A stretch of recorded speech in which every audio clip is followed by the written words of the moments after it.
मारेगा तो वो जिएगा। इसी इसी में बोला स्टैंड बाय गो बोला, और हम सीधा उसके सामने मतलब 5 मीटर जहां पर ये कैमरा वाला है बस उसी वहां होगा, और मैं यहाँ था उसके सामने उतरा। उतरते एक गोली फायर, इधर गोली बीचों बीच और वो ढाब नीचे।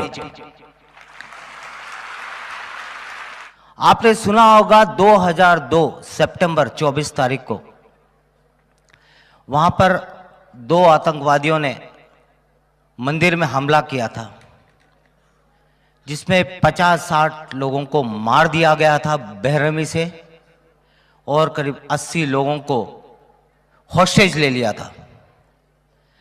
उस वक्त मैं मेजर तुषार जोशी हुआ करता था, और मैं एनएसजी ब्लैक कैट कमांडोज में तैनात था। स्क्वाड्रन कमांडर था वहां पर 2 स्क्वाड्रन का, जो कि एक ब्लैक कैट कमांडो का एक स्क्वाड्रन होता है। उस दौरान तब मैं मानेसर हरियाणा में वहां पे पोस्टेड था। जब ये कांड हुआ उस वक्त हम लोग मानेसर में थे। मैं अपने कुछ शाम के परेड के बाद, जैसे आपके अभी ये शाम जो परेड होती है इस तरह की कुछ परेड थी हमारी, वो करके घर पहुंचा ही था।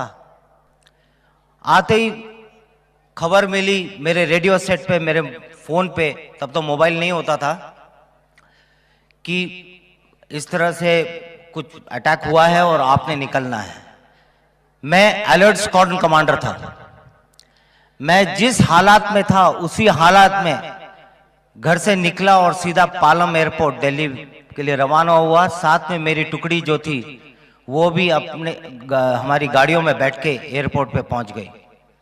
वहां पर हमारे लिए फौजी जो प्लेन होता है IL-76 वो तैयार था।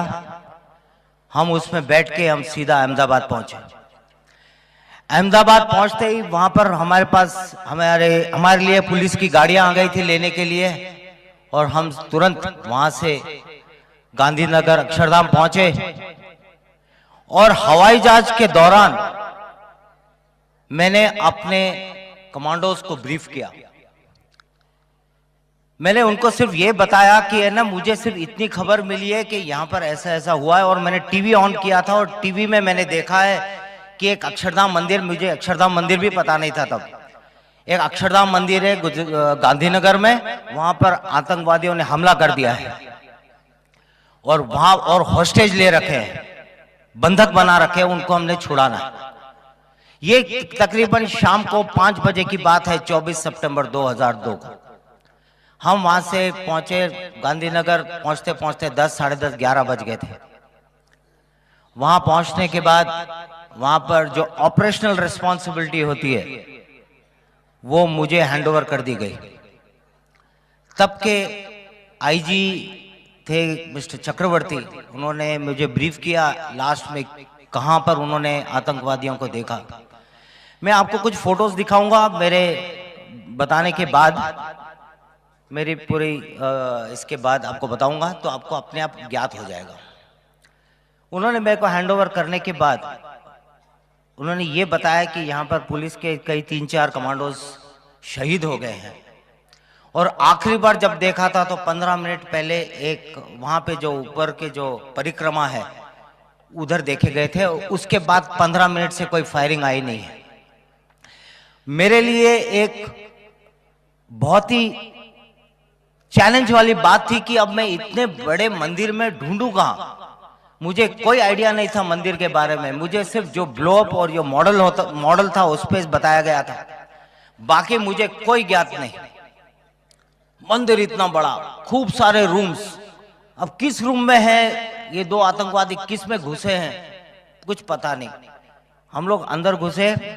मैंने अपने पूरे टीम को छोटे छोटे स्क्वाड्स, हम लोग हिट्स बोलते थे, वो हिट्स में बांटा था, पहले से बटा होता है।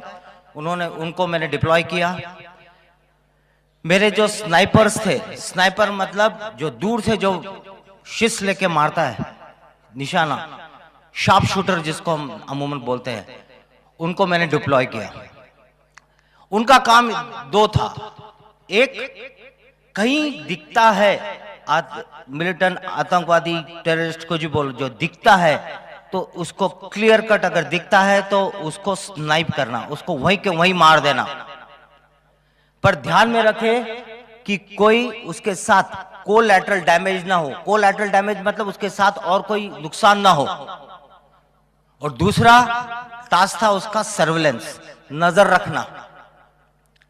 इनको मैंने मुनासिब जगह पे मैंने डिप्लॉय किया और मेरे हिट्स बाएं से और कुछ हिट्स दाहिने से ये सर्च करना शुरू किया। अब रूम में सर्च कैसे करें, हर रूम में तक घुसना मुश्किल था। मुश्किल नहीं मतलब पता नहीं था किस कमरे में है, तो हमें हर रूम में स्पेकुलेटिव फायर करना पड़ा। मतलब ऐसा फायर करके अंदर चेक करना पड़ा कि अगर हम फायर करेंगे तो मिलिटेंट पक्का उल्टा फायर करेगा हम पर और इससे पता लग जाएगा कि उनकी लोकेशन आइडेंटिफाई हो जाएगी। तो इस तरह से हमने एक एक रूम चेक करना शुरू किया। आप अगर अक्षरधाम मंदिर में गए होंगे तो आपने देखा होगा दाहिनी तरफ एक हॉल है, ऑडिटोरियम जिसमें पिक्चर दिखाते हैं, और उसके बाजू में एक टॉयलेट है। आप अगली बार कब जाओगे तब ध्यान रखना मेरी बात। जब अंदर घुसते हैं दाहिनी तरफ के फ्लैंक में एक ऑडिटोरियम है जहां पर पिक्चर दिखाई जाती है स्वामी नारायण जी के ऊपर, उसके बाजू में एक टॉयलेट है। जब सर्च कर रहे थे तो सर्च करते करते जब वो टॉयलेट के अंदर मेरी एक फर्स्ट और सेकंड मैन की एंट्री हुई, फायर करते करते अंदर से रिटर्न रिटेलिटरी फायर आया। फायर आते ही समझ गए कि अभी इसमें है। अंदर जब उन्होंने अंदर फ्लैश बैंग डाला। फ्लैश बैंग यानी एक ग्रेनेड होता है जिससे अंदर डालते ही वो खूब लाइट करता है, जिससे आंखें धुंधली अंधकार छा जाता है और उसी का फायदा लेकर हमारे कमांडोस मारते हैं। जब ये किया तभी मेरे रेडियो सेट पे मैसेज आया कि ये मिलिटेंट जो टॉयलेट में छुपा था वो बाहर के दरवाजे से मंदिर की बाहर की तरफ निकल गया है, क्योंकि जो बाथरूम था एक तो अंदर की तरफ से दरवाजा था, एक बाहर की दरवाजे से था। एक बाहर की तरफ दरवाजा था जो सफाई वगैरह के लिए इस्तेमाल किया जाता था, वहां से वो बाहर निकल गया था। पर बाहर मेरा कॉर्डन था, जिन्होंने कॉर्डन मतलब जो घेरा लगाता है, वो जो कॉर्डन था उन्होंने उसको पिन डाउन कर दिया था और वहां पर बैटल लड़ाई चल रही थी उसके साथ।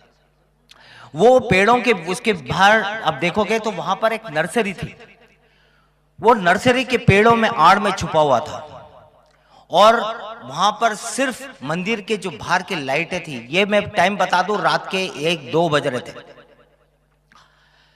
जब मैं अपनी मेरी जो टीम थी, छोटी हिट थी, मेरे साथ भी 4 कमांडोज थे, हम उसको लेके मैं बाहर गया क्योंकि मेरा उस पोजीशन में रहना जरूरी था। तो उसके पास में एक छोटी सी दीवार थी, उस दीवार के पीछे मैं चला गया अपने हिट के साथ। आपने देखा होगा बाहर की तरफ, पीछे की तरफ जहां पर पुतले बनते हैं, स्कल्पचर्स बनते हैं, तो वो इलाका था। तो उस इलाके में मैं जाके दीवार के पीछे मैंने आड़ लिया, कवर लिया। वहां से मेरे को हमारे जवान, हमारे कमांडोज का और उस आतंकवादी का फायर, ये हमको मेरे को दिख रहा था।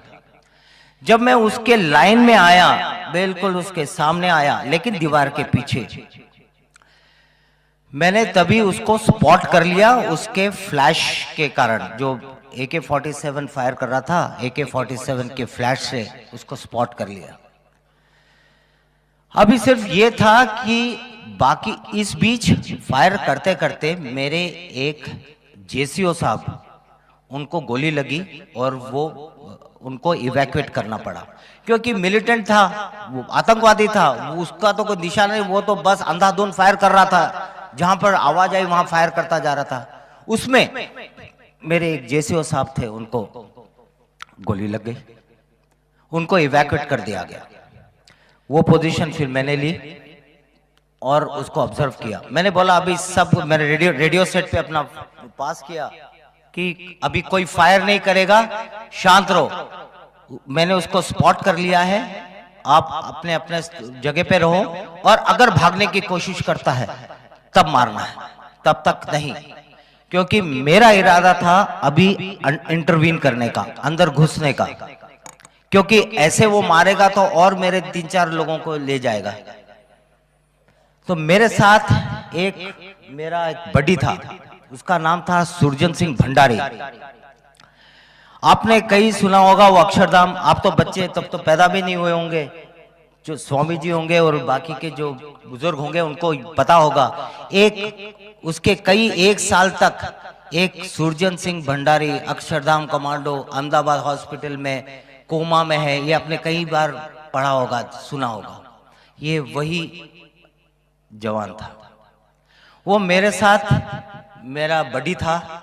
मैंने उसके ऊपर नजर रखा, उस मिलिटेंट के ऊपर, उसके फ्लैश के ऊपर।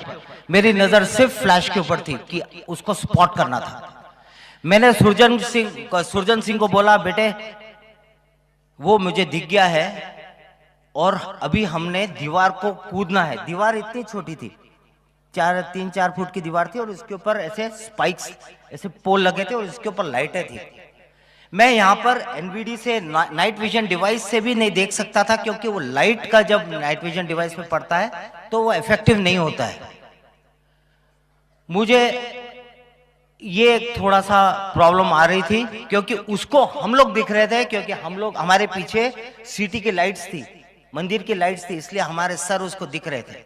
तो मेरा उठना भी खतरे से खाली नहीं था, पर मारना जरूरी था। मैंने सुरजन को बोला, बेटे मैंने उसको देख लिया है, मैं स्टैंड बाय गो बोलूंगा, उसमें हम लोग ग्रेनेड फेंकेंगे, उस ग्रेनेड के ब्लास्ट के साथ हम उठेंगे और हमारे पास जो MP5 वेपन था हम उसको फायर करेंगे, जिससे उसको एक्शन रिएक्ट करने के लिए मौका ना मिले। हुआ वही, मैंने बोला स्टैंड बाय गो। हम खड़े हुए, हमने ग्रेनेड फेंका और हमने हमारे हथियार फायर किए, और उसी फायर में उसने उल्टा फायर किया। ये तो बाद में पता लगा कि वो मरते मरते फायर कर रहा था, लेकिन उसने फायर किया और उस बस्ट में मेरे सुरजन सिंह भंडारी को के यहाँ पर ब्रेन स्टेम होता है या कुछ खास नस होती, उस पे लगी और वो भाग करके नीचे गिर गया। और उसी बस्ट में उसको यहां लगी और मुझे गर्दन पे लगी, यहां काट के चले गया। मुझे पता ही नहीं लगा कि मुझे लगी है, क्योंकि ऐसे काट के गई थी। ये तो मुझे बाद में पता लगा, जब मैं सुरजन सिंह भंडारी को CPR दे रहा था, जब मैं उसको रिसस्टेशन दे रहा था, माउथ टू माउथ रेस्पिरेशन देख के उसको रिवाइव कर रहा था, तब उसने जब जोर से करके ऐसे सांस ली, तुरंत मैंने रेडियो सेट पे इसको बुला के इवैक्यूएट कराया। और जब मैं उसके मुंह में सांस दे रहा था, रिसस्टेशन दे रहा था, तब मेरा उसके मुंह पर ऐसा ब्लड छलका। ये ब्लड कहां से आया मुझे समझ में ना आया। फिर जब मैंने जांचा अपने आप को, तो मेरे यहां से ब्लड उसके मुंह पे गिरा था, क्योंकि मैं फोर्स लगा रहा था, तो ब्लड स्पर्ट हुआ, बाहर गिरा। तब जब मुझे पता लगा कि यहाँ पे कटा है, तब मुझे उसके बाद दर्द होने लगा। तब तक काफी टाइम हो गया था, क्योंकि बॉडी गर्म थी, सामने दुश्मन था, तो इसमें मुझे पता नहीं लगा। लेकिन ऐसे काट के चले गया, कुछ मुंह दांत मेरे टूट गए, वो हो गया था। पर बाद में जब बॉडी ठंडी हुई तब पता लगा कि मुझे चोट लगी है। पर मुझे कुछ हो नहीं रहा था, ऐसा कुछ वीकनेस वगैरह कुछ फील नहीं हो रहा था। तो मैंने अपना पटका बांधा और फिर तब तक मेरा दूसरा बडी आया और हम कूद के अंदर गए। तब तक कुछ फायर नहीं हुआ। तब जाके देखा तो वो मरा पड़ा था। हो सकता है वो मरते मरते उसने जो फायर किया और मेरा नुकसान कर गया। अभी था तो एक ही मरा था, अब दूसरा कहां है? दूसरा ढूंढना और मुश्किल हो गया, क्योंकि ये भी खबर मिली थी कि करीब 80 लोगों को उसने बंधक लिया है। वो कहां लिया है? पर जब इनिशियल में जो सर्च हम कर रहे थे, तब वहां के हिट ने मेरे को मैसेज दिया कि साहब यहां पर इस ऑडिटोरियम से कुछ औरतों की और बच्चों की अंदर से रोने की आवाज आ रही है। तब मुझे लगा कि ये हो न हो, ये वहीं हो सकता है, क्योंकि बाकी के कमरे तो हमने सर्च कर लिए थे। मेरी टीम उस कमरे को कॉर्डन कर लिया, एक बाहर का कॉर्डन लगा था, क्लोज इन हो गए, पास में पहुंचे। मेरे स्नाइपर्स जो मैंने शुरू में बताया, जो सर्वेलेंस कर रहे थे, उनको मैंने थोड़ा सा रीएडजस्ट किया और उनको बोला कि उस दरवाजे पे नजर रखो, कोई खबर कुछ होता है तो, क्योंकि मैं देख नहीं पा रहा था, क्योंकि मैं आड़ में था। तो वहां से ऊपर जहां स्नाइपर लगाया था, वहां से वो सर्वेलेंस कर रहे थे। इतने देर में मैंने सबको बता दिया कि अभी इसके साथ उस टेररिस्ट को बाहर कैसे निकालें, ये एक जरूरी था। ये जरूरी था कि अगर नॉर्मल अमूमन हमारी जो ड्रिल होती है, हमारा जो तरीका होता है कि दरवाजा में ब्लास्ट किया और अंदर गए और मारा, ये हम यहां पर नहीं कर सकते थे, क्योंकि अंदर सिविलियन बंधक थे। हमारे इस कार्रवाई के कारण हम कोई नुकसान न पहुंचाए, ये एक टेंशन था। ये एक खास मतलब बहुत ही जरूरी था कि हम सिर्फ टेररिस्ट को ही मारे, कोई कोलैटरल डैमेज ना हो। तो ये दिमाग में रखते हुए मुझे थोड़ा सा खेल खेलना पड़ा। उसको हम बोलते हैं साइकोलॉजिकल ऑप्स, साइऑप्स, उसके मन से खेलना। मैंने सारे जितने फायरिंग अभी तक चल रही थी सब मैंने बंद करवा दी। मैंने कह दिया अभी कोई फायर नहीं होगा, शांत बिल्कुल। मैंने रेडियो सेट पे पास कर दिया, सब शांत रहो, और ऐसा होना चाहिए कि कोई आवाज ही नहीं आए, कुछ भी ना आए। और इतनी देर में मैं और मेरा जो दूसरा बड़ी आ गया था सुरजन सिंह के बदले में, हम लोग ऊपर गए। वहां से एक सीढ़ी थी, एक जो रिपेयर मेंटेनेंस के लिए जो ऐसी क्रेन होती है, ऐसी सीढ़ी जो ऐसे ऐसे लंबी होती है, तो उस पे चढ़ के हम लोग छत पे गए। छत पे जाने के बाद वहां पर हमने अपनी इक्विपमेंट बांधा। एक एप्सिलिंग करके एक इक्विपमेंट होता है जो ऊंचे बिल्डिंग से नीचे उतरते हैं और जो कंट्रोल करके उतरते हैं, कंट्रोल डिसेंडर, जिसमें हम दबाते हैं तो हमारे बॉडी वेट से हम नीचे आते हैं, और हैंड फ्री, और छोड़ दो तो लटक जाते हैं। तो ये हैंड फ्री होता है, इसको कहते हैं एप्सिलिंग। एप्सिलिंग का इक्विपमेंट बांधा और हम दोनों नीचे उतरे। आप थोड़ा सा ध्यान अपने अक्षरधाम मंदिर की तरफ ले जाए, और जहां पर वो ऑडिटोरियम था उसके ऊपर की जो छत है, वो ऊपर के कॉरिडोर बनता है। तो उस छत तक, ये हॉल नंबर 5 है, if I am not wrong, hall number 5 है। आप जब भी जाओगे अगली बार ध्यान रखना। तो उस हॉल के उस दरवाजे के सामने ऊपर वाले छत के ऊपर हम दोनों खड़े हो गए, ऐसे टिक गए। अभी बात यही हुआ, हम वहां लटकते रहे। मेरा प्लान था कि अगर वो दरवाजा, क्योंकि था वो एक ही दरवाजा, बाहर आना था तो उसी से ही, और उस दरवाजे को मेरे स्नाइपर ने कवर कर रखा था और मेरे हिट्स ने भी कवर कर रखा था। पर स्नाइपर को मैंने हुक्म दिया था कि अगर वो अकेला क्लियर दिखता है तो मारना है। हम करीब 10, 15, 20 मिनट हम लोग लटके रहे। ऐसा हार्नेस बनता है, पूरा बनने के बाद ऐसे हम लटके रहे, पकड़कर। थोड़ी देर के बाद, 15-20 मिनट बाद, मेरे सर्वेलेंस का मैसेज आया कि साहब वो दरवाजे से बाहर आए हैं, 2 लोग हैं, एक के हाथ में हथियार है, उसने लाल टी शर्ट पहना हुआ है, आपके बाएं हैं। आप उतरोगे तो आपके बाएं होगा, दाहिनी तरफ एक लेडी है, वो एक लेडी को बाहर लेके आया था, एक महिला को बाहर लेके आया था। ये चेक करने के लिए इतना बाहर शांत कैसा हो गया, आवाज बंद कैसे हो गई, क्योंकि वो भी इंक्विजिटिव था कि क्या हो गया बाहर, कोई शांत। अभी तक तो इतने धूम धड़ाका हो रहा था, गोलीबारी हो रही थी, अभी एकदम शांत कैसा हो गया। तो वो देखने के लिए वो दरवाजा खोल के वो बाहर आया। और वो कॉरिडोर की चौड़ाई कितनी होगी, इतनी, एक 4 मीटर 5 मीटर बस। मैं उसके मेरा प्लान था उसके सामने उतरकर उसको मारने का। लेकिन जैसे ही मेरे साथ जो था उसका नाम था दुर्गा, मैंने उसको बोला दुर्गा तेरे को डर तो नहीं लग रहा है? तो बोला साहब आप हो मेरे साथ, मुझे डर किस बात का।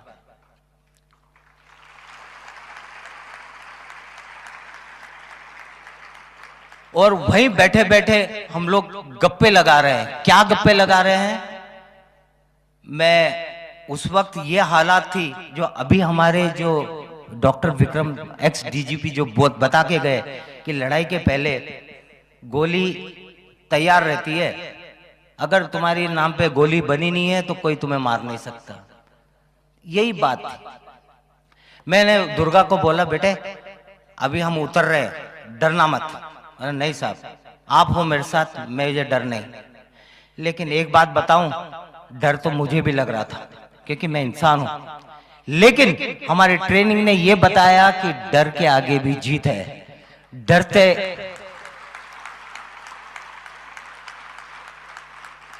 उस डर को ओवरकम करना ये जरूरी था। और मैं as a leader, as a task force commander, मेरे चेहरे पर ये डर दिखना नहीं चाहिए था। अगर मेरे चेहरे पर डर दिखता, अगर मैं पीछे हट जाता तो मेरे ट्रूप्स कमजोर पड़ गए होते। तो ये मेरे लिए था, लेकिन अंदर ही अंदर मुझे डर था क्योंकि मेरी वाइफ प्रेग्नेंट थी, मेरी एक छोटी 1.5 साल की बेटी थी। वहां पर सारी कहानियां मेरे दिमाग में घूमने लगी कि मैं चला जाऊंगा तो क्या होगा, क्या होगा, क्या होगा, ये दिमाग में चलता रहा। लेकिन ये मैंने ये सब दिमाग से हटाया और मैंने दुर्गा को बोला, बेटे वहीं लटके लटके हम बात कर रहे हैं, धीरे धीरे धीरे, क्योंकि हमको उसका इंतजार करना था। मैंने बोला, उस वक्त ना मैं सिगरेट पीता था, तब यंग था, कभी सिगरेट विगरेट पीता था। तो मैंने उसको बोला, बेटे अगर मेरे को कुछ हो जाए तो मेम साहब को मत बताना कि मैं सिगरेट पीता था।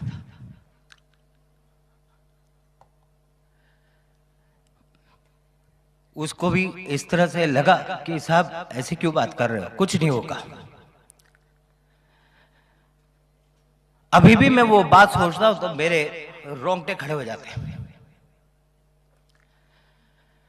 इतने में स्नाइपर का मैसेज आया, साहब वो बाहर आ गया फिर से, और सेम वही पोजीशन है, लेकिन अभी एक आदमी को बाहर लेके आया है। मैंने बोला, दुर्गा बेटे चलो। मैंने स्टैंड बाय गो बोला हम, और उसको सिंगल शॉट पे रखा, वेपन को सिंगल शॉट पे रखा। बर्स्ट, एक सिंगल शॉट मोड होता है, एक बर्स्ट मोड होता है। बर्स्ट पे करेंगे तो कई गोलियां जाती है, उसमें कोलैटरल साथ वाला मरने का करता है, इसलिए मैं सिंगल शॉट मारा। अब दिमाग में यह था कि अगर मैं पहले मारूंगा तो मैं जीऊंगा, अगर उसने पहले मारेगा तो वो जिएगा। इसी में बोला स्टैंड बाय गो बोला, और हम सीधा उसके सामने, मतलब 5 मीटर जहां पर ये कैमरा वाला है, बस उसी वहां होगा, और मैं यहां था, उसके सामने उतरा। उतरते एक गोली फायर, इधर गोली बीचों बीच, और वो ढाब नीचे।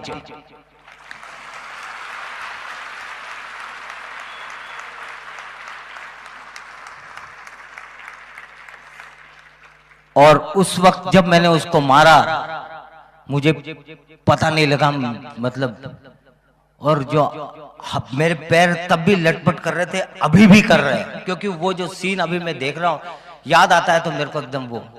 और जैसे ही वो गिरा, मेरे बाकी के ट्रूप्स आए और उसकी बॉडी पकड़ के खींचे। वो तहीं के ऑन द स्पॉट मारा, मैं आपको फोटो दिखाऊंगा उसका।